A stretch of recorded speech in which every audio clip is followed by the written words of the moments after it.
Somebody that I consider to be a visionary. He really is a Renaissance person. He's a really good musician. He's a really good visual artist. He's a programmer. He's an innovator. You've been watching his invention all day long on the screen, the LoopyCam.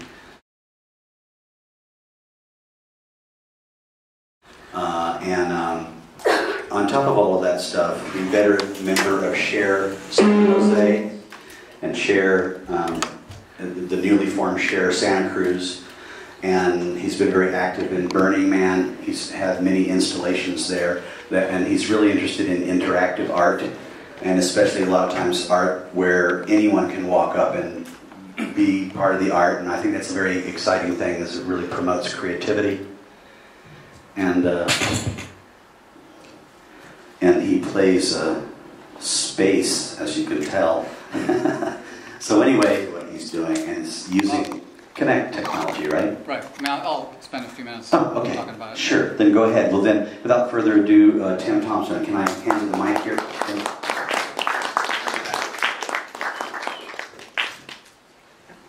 Hi. By explaining a little bit about this, when I actually perform with it, I think you'll get a little more out of it.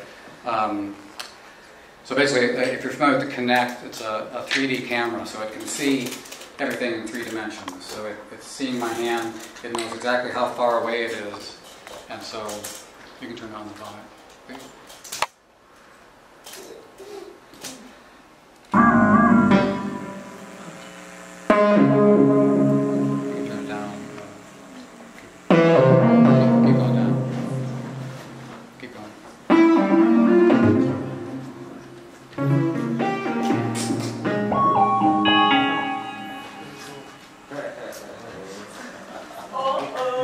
I want one now. Right. I need a sample.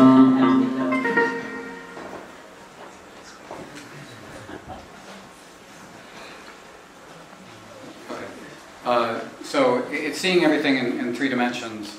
So I've written software that lets me play space. I like to have a bit more control than just waving my hands in free space. So this palette, it's called the Space Palette, gives both me a reference and also gives the audience a reference. So the big squares are the ones that actually make sounds. Each of the big squares is about 2 octaves across. All these things are changeable in the software, but this is how it's currently set up. So it's about 2 octaves across, and every square is a different sound. The small squares are like buttons, so when I put my hand in there, it can do things like change the key, change the sound, and so on, and also turn on and off looping.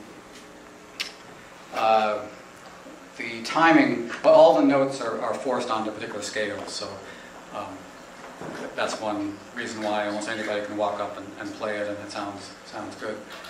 The timing is controlled in the following way.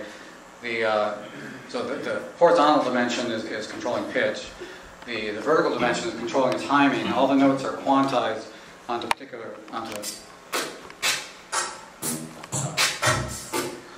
like that, but the vertical dimension controls how much it's quantized. So down the bottom, it's quantized to like a half note. In the middle, it's quantized to a quarter note, and then at the top to a 16th note.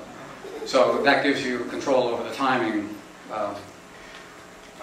And if you just wave your hand, a lot of people just walk up and just wave their hands, and it still sounds good. And part of it is that you get a variety of timing with your hands as well as pitches. So I think that's enough. So you can think of this like 7 3D multi-touch mouse pads in midair that I'm playing.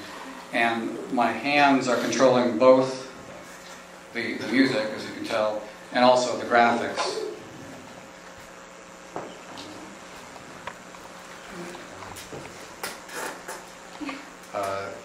And the placement of the graphics is the placement of my hands.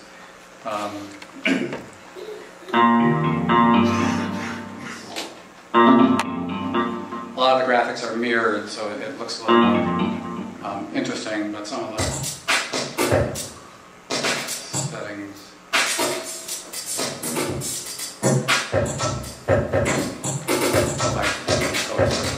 So anyway, so my hands are literally controlling everything you're seeing and hearing here. There's no pre-recorded anything other than what gets recorded when I turn on looping. So that's it.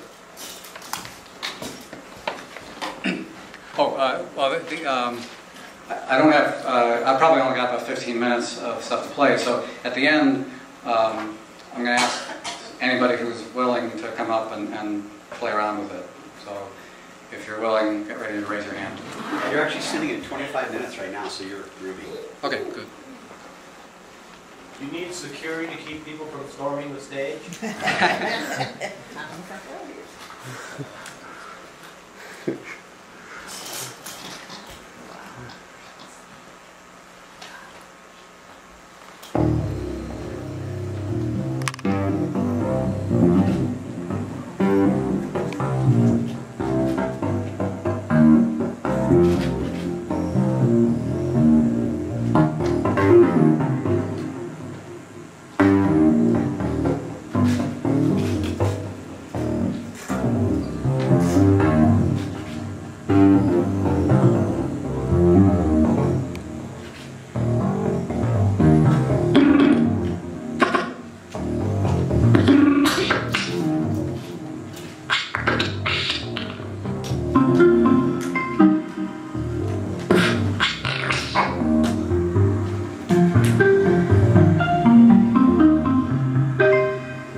One thing I didn't mention was depth, because the camera thieves in 3D, depth is also significant.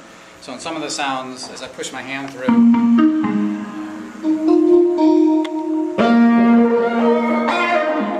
I get vibrato.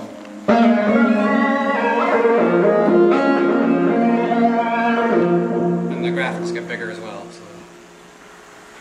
You're using a sample library of some sort to create all those sounds? Oh, sure. Well, it's Omnisphere is most of the sounds.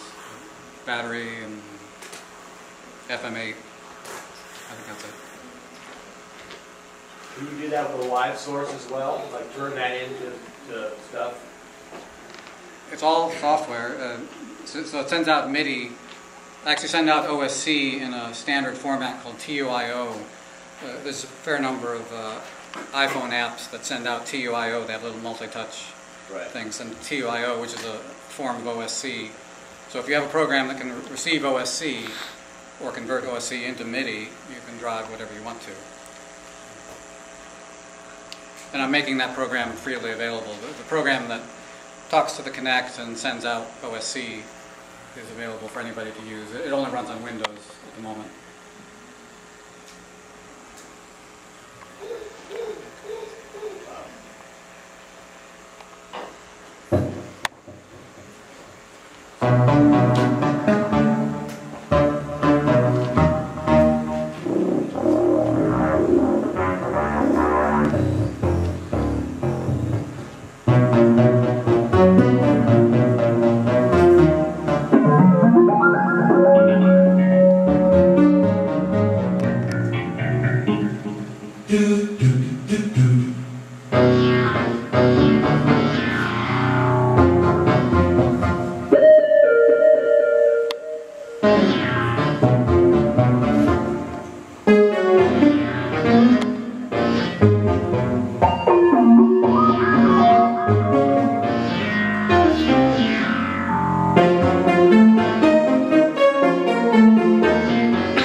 try it. I'd love to.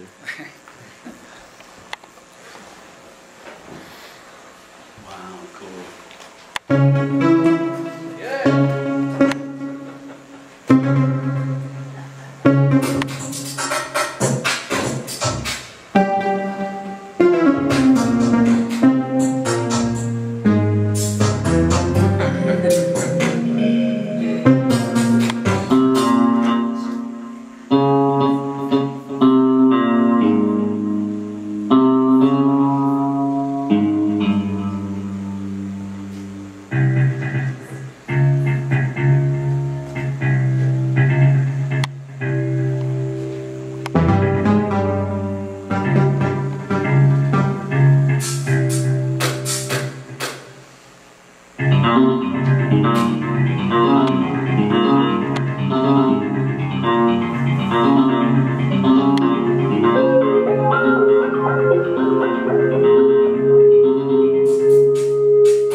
He started using the scale.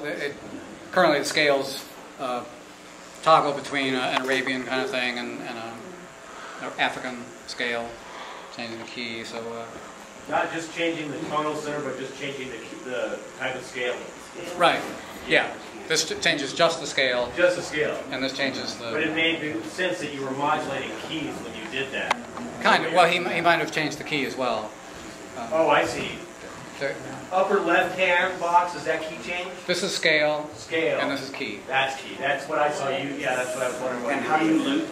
How do you... what commands? So there's two... if you put your hand in here, the next square you go into is going to turn on looping, or toggle looping. Turns it on and off. This one also lets you kind of turn on looping just briefly. So if I go, that'll loop just that. Other things I play don't go.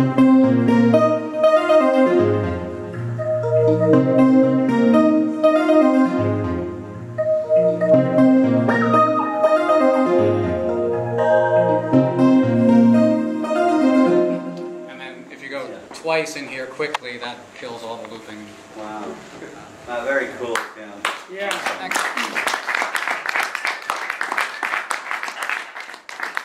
There are those few moments in life where you go, oh, I think I see a way the future could be. You know, it's like, oh, okay. I think the Kinect, even though it came out and sold millions of them for games, I actually think its forte is artistic kind of things, because it has it allows you so much control, in 3 dimensions. People haven't even started, scratching the surface on what you can do with it. Yeah. Just one. Awesome. Tim Thompson. Bigger. Yeah. Like I say, my interest is scaling it up rather than down, but I think it definitely could go down. Okay. I imagine like in a museum you could have a wall-sized version and many people interacting. Right. The problem, and definitely 3 people can stand side by side here and do it. Have you seen any? The problem is that people who don't know how it's working can't tell what they're doing. So if one person is doing it, then they can figure it out easily. The more people are involved, and especially if you have multiple of them, unless they really know ahead of time what it's doing. And a lot of people will think, oh, I'm not doing anything. In most musical installations, the correlation between what you do and the stuff that comes out is only known to the programmer. The goal here is that people playing it understand the correlation immediately.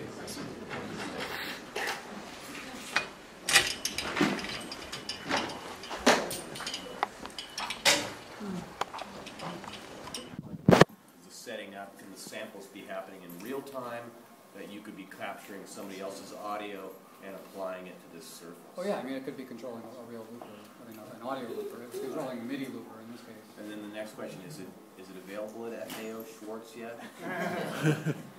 I actually, Oh, they did, didn't they? so I've gone through several iterations of the frame. The first one was just 4 big squares, and I've gone through a couple versions. This one was actually carved on a CNC machine at the tech shop in San Jose.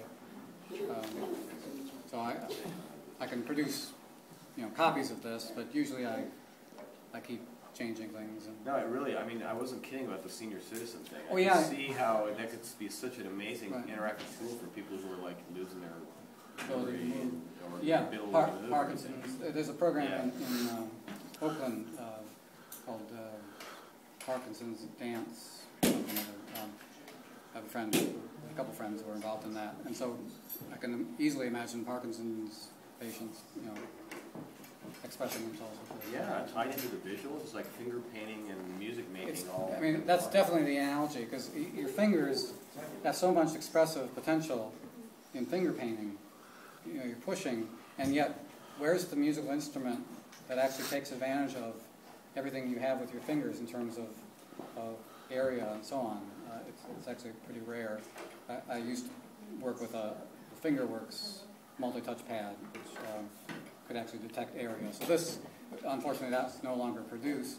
But this is now a $150 device, which gives you, 3 dimensions times any number.